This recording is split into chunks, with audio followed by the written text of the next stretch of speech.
Chapitre 11. Les humains sont trompés par le bonheur. Nous savons que le bonheur est la souffrance du changement, un soulagement temporaire de la souffrance. Plus nous souffrons, plus nous nous sentirons heureux lorsque la souffrance sera soulagée. Certains diront peut-être, même sans le soulagement de la souffrance, nous pouvons toujours expérimenter le bonheur. Par exemple, aujourd'hui je suis de bonne humeur, plein d'énergie, sans contrariété ni douleur physique. Lorsqu'un masseur qualifié me masse le dos, je me sens à l'aise et heureux.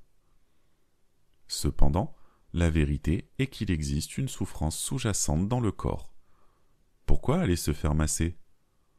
En effet, à notre âge, nos muscles sont déjà usés, ce qui vous rend sujet à la fatigue, et les canaux énergétiques dans notre dos sont quelque peu bloqués.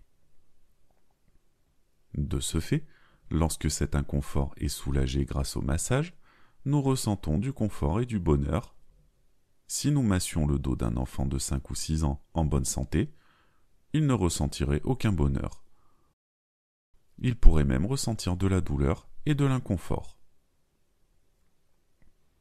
Au fil du temps, nous commençons à vieillir et à ressentir la souffrance du vieillissement. Cependant, ce type de souffrance n'est peut-être pas assez grave pour nous empêcher de vivre ou de travailler. Au lieu de cela, nous pouvons encore endurer et persévérer. En nous observant attentivement, nous constatons que tout au long de la journée, nous avons de nombreux besoins et désirs, dont beaucoup ne sont peut-être même pas conscients. Ils sont cachés dans notre esprit, ce qui nous amène à nous inquiéter des gains et des pertes, à nous sentir inexplicablement irritables, déprimés, à nous plaindre et à nous mettre en colère, ou même à nous sentir anxieux. Lorsqu'un désir ne peut être satisfait, nous ne pouvons qu'endurer et déplacer notre attention vers la satisfaction d'autres désirs réalisables, oubliant ainsi temporairement ce qui reste insatisfait. Alternativement, lorsqu'un désir ne peut être satisfait, nous pouvons le supporter tout en faisant des efforts pour étudier et travailler, afin d'obtenir les conditions et les capacités nécessaires pour satisfaire nos désirs.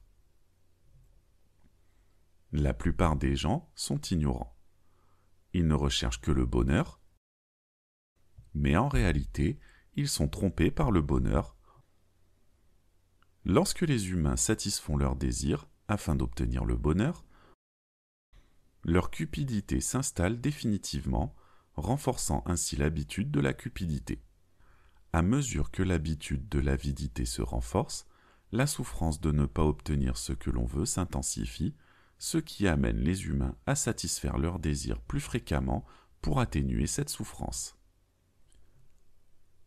À mesure que la souffrance de ne pas obtenir ce que l'on veut s'intensifie, la souffrance de la séparation d'avec ce que l'on aime, la souffrance de rencontrer ce que l'on n'aime pas et diverses émotions négatives s'intensifient et augmentent également, créant un cercle vicieux.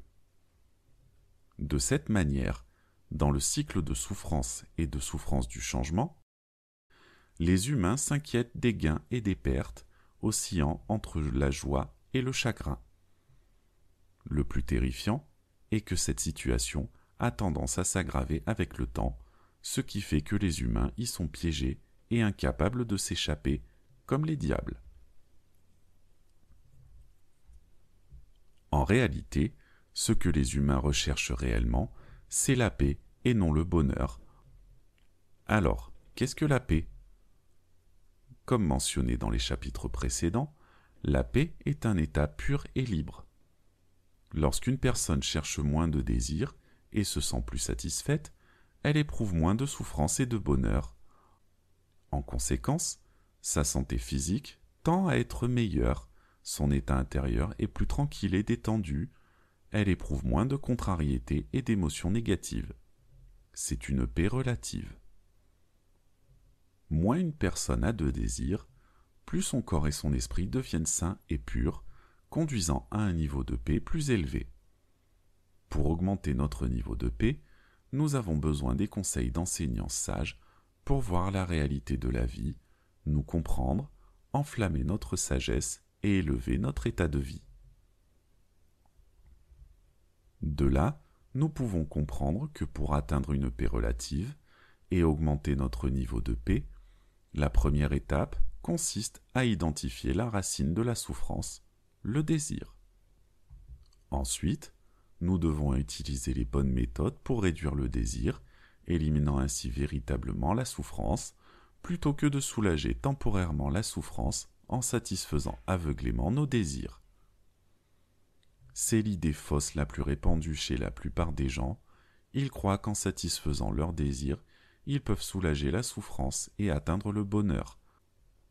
Cependant, cette approche intensifie en réalité les désirs, conduisant à des souffrances encore plus grandes qui doivent être soulagées.